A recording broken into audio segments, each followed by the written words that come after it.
je voudrais aborder ce sujet. Ces idoles qui dérobent notre identité. Dans le livre de Juges, chapitre 6, nous allons lire à partir du verset 2. La main de Madian fut puissante contre Israël. Pour échapper à Madian, les enfants d'Israël se retiraient dans les ravins des montagnes, dans les cavernes et sur les rochers fortifiés. Quand Israël avait semé, Madian montait avec Amalek et les fils de l'Orient et ils marchaient contre lui. Ils campaient en face de lui, détruisaient les productions du pays jusque vers Gaza et ne laissaient en Israël ni vivre, ni brebis, ni bœufs, ni ânes. Car ils montaient avec leurs troupeaux et leurs tentes, ils arrivaient comme une multitude de sauterelles, ils étaient innombrables, eux et leurs chameaux, et ils venaient dans le pays pour le ravager. Isaïe fut très malheureux à cause de Madian, et les enfants d'Israël criaient à l'Éternel. Puis vint l'ange de l'Éternel, et il s'assit sur le térébinthe d'Ophra, qui appartenait à Joas, de la famille d'Abiézer. Gédéon, son fils, battait du froment au pressoir pour le mettre à l'abri de Madian. L'ange de l'Éternel lui apparut et lui dit: l'Éternel est avec toi, vaillant héros. Gédéon dit: ah, mon Seigneur, si l'Éternel est avec nous, pourquoi toutes ces choses nous sont-elles arrivées? L'Éternel se tourna vers lui et il dit: va avec cette force que tu as et délivre Israël de la main de Madian. N'est-ce pas moi qui t'envoie? Gédéon dit: ah, mon Seigneur, avec quoi délivrerai-je Israël? Moi, voici ma famille. Voici ma famille est la plus pauvre à Manassé et je suis le plus petit dans la maison de mon père. Bien-aimé, la Bible nous donne le récit de Gédéon, un puissant serviteur de Dieu de son époque. Cet homme était un vaillant soldat de l'Éternel, un général de la main du Dieu vivant, le Dieu d'Israël. Cet homme puissant et fort était en Israël et malgré et en dépit de sa présence, Israël était soumise à la domination des Madianites. Chaque année que Israël arrivait au temps de la moisson, les Madianites venaient avec leurs troupes, avec une coalition pour affronter Israël, ou plutôt pour ravager toutes les productions, toute la moisson des enfants d'Israël, et Israël restait dans la pauvreté, dans la misère et totalement démuni. Israël se demandait comment pouvoir arriver à vaincre cette troupe puissante qui venait chaque année détruire le résultat de leurs efforts. Beaucoup de chrétiens aujourd'hui sont comme le peuple d'Israël. Vous travaillez fort. Vous réveillez le matin, vous partez, vous allez dans vos activités. Vous étudiez, vous utilisez votre intelligence, votre force physique, votre sagesse, toute votre capacité, vous les mettez en jeu pour pouvoir réussir dans la vie. Vous avez de grands projets. Vous avez peut-être même de bonnes relations avec des personnes haut placées dans l'administration ou dans les affaires. Mais lorsque vous finissez de produire tous ces efforts, vous finissez d'utiliser toute votre intelligence, toute votre force, au moment de rentrer en possession du fruit de votre travail, c'est là que l'ennemi vient ravager tout ce que vous venez de faire. Et vous vous retrouvez démunis, vous vous retrouvez pauvres et misérables et vous n'avez que vos larmes pour pleurer. La plupart des fonctionnaires, chaque fin du mois, sont obligés de prendre avance sur salaire. Parce qu'avant même que le mois ne s'achève, avant que le salaire ne vienne, depuis déjà le 15, le 20, les enfants ont commencé à tomber malades. Madame a commencé à tomber malade. Les problèmes par-ci et par-là, toutes sortes de difficultés ont commencé à s'abattre sur vous. Et vous avez pris avance sur salaire pour pouvoir faire face à la situation de santé qui est dans votre maison. Au moment où le salaire va venir, ce salaire est déjà parti totalement. Et vous avez constaté que la chose se répète à chaque fois.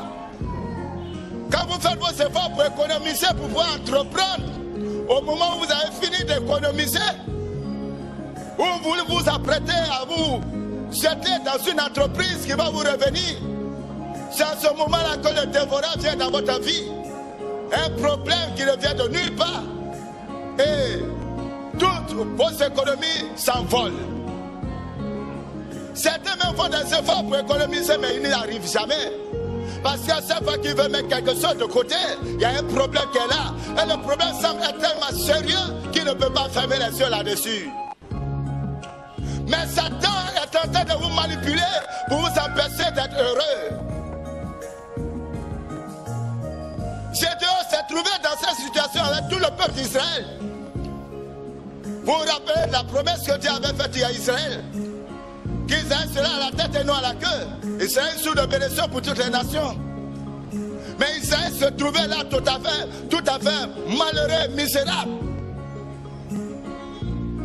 On peut donc se poser la question. Est-ce que Dieu a-t-il menti en disant à Israël qu'il sera à la tête? Non. Dieu n'avait-il pas dit aux enfants d'Israël qu'il les envoie dans un pays où coule le lait et le miel? Oui, Dieu l'a si bien dit. Et Dieu n'avait pas menti. Non, non, bien aimé, la promesse que Dieu t'a faite est certaine, elle est vraie. Ce que Dieu t'a dit est vrai. Ce que tu as reçu à ta conversion est vrai. Dieu n'a pas menti. La Bible dit, je connais les procès que j'ai formés sur vous. Dans Jérémie chapitre 29, verset 11. Procès de peine ou de malheur. Non, non, le Seigneur ne nous a pas appelés à l'amertume.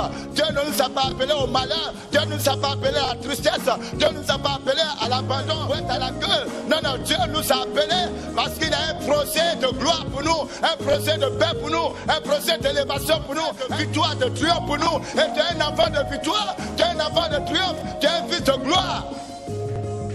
Mais qu'est-ce qui a pu bien se passer pour que cette identité de gloire, pour que cette position d'élévation que Dieu a prévue pour toi soit aujourd'hui renversée et que tu te trouves être un homme misérable, pauvre et malheureux?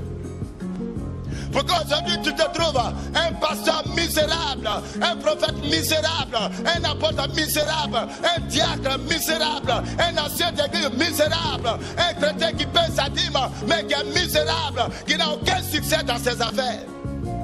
Oui, qu'est-ce qui a pu bien se passer pour que tu es un enfant de gloire que Dieu a voulu faire de toi, tu es un enfant de victoire, tu es un homme de gloire, un homme de victoire, de triomphe, d'une église de gloire que Dieu a voulu faire de toi? Que tu sois aujourd'hui malheureux et que tu sois habitué à la douleur, aux pleurs, aux lamentations, à la tristesse, et que tu te vois comme le déchet parmi les autres. Nous retournons dans la parole de Dieu dans le livre de Juges, chapitre 6, le verset 25. Dans la même nuit, l'Éternel dit à Gédéon, prends le jeune taureau de ton père et un second taureau de 7 ans, renverse l'autel de Baal qui est à ton père et abat le pieu sacré qui est au-dessus. L'ange va indiquer à Gédéon la raison de les siècles dans sa vie. Ce qui a fait que son identité a été totalement déformée. Ce qui a fait que sa destinée était en train de prendre un chemin que Dieu n'a pas voulu. L'un dit à Gédéon, regarde, il y a l'autel de Baal qui est dressé dans la maison de ton père. Va et brise à cet autel. Gédéon était un enfant de Dieu, un serviteur de Dieu. Israël était le peuple qui appartient à l'Éternel.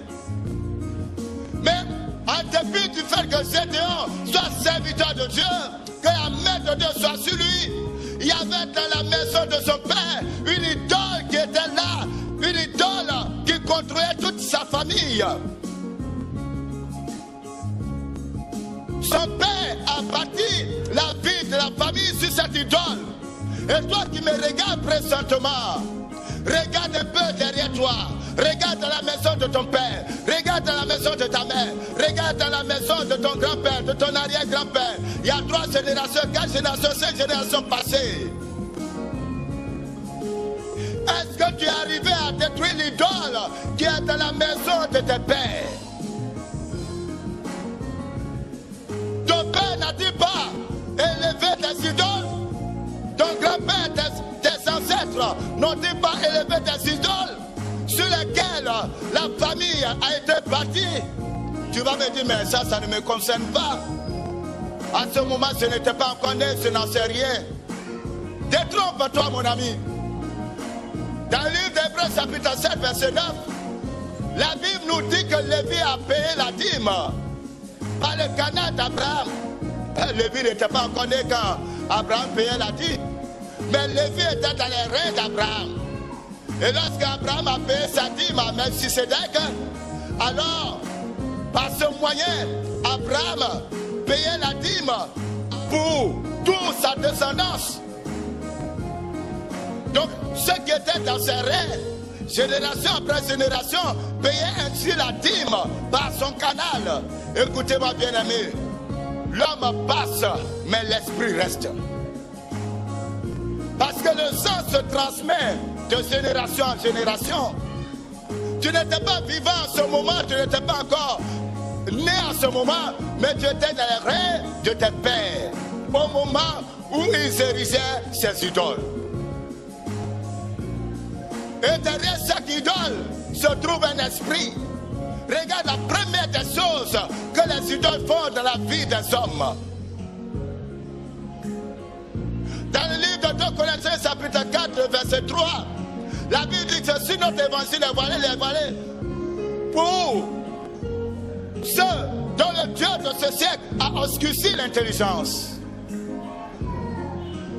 Ton intelligence spirituelle a été obscurcie par les idoles qui sont dans la maison de ton père, les idoles qui t'ont vu naître dans cette maison. Depuis le temps où l'alliance avec ces idoles a été scellée, ces esprits sont rentrés dans la famille. Les hommes passent, mais l'esprit reste. Et l'esprit suit le cours du sang. Et la première des choses que ces démons font dans votre vie, c'est de vous voiler la vérité, c'est de vous empêcher d'aller, de comprendre Dieu, de comprendre la parole de Dieu, de pouvoir être profond avec Dieu. Même lorsque vous devenez chrétien, c'est difficile pour vous d'avoir une relation profonde avec le Créateur. La parole dit bien, pour les incrédules, ce démon vous donne un esprit d'incrédulité, de doute. Lorsque vous entendez la voix de l'Éternel, vous entendez une prédication, vous entendez la vérité, cet esprit au fond de vous vous empêche de recevoir cette vérité, de croire à cette parole, de croire à la prophétie qui vous est adressée.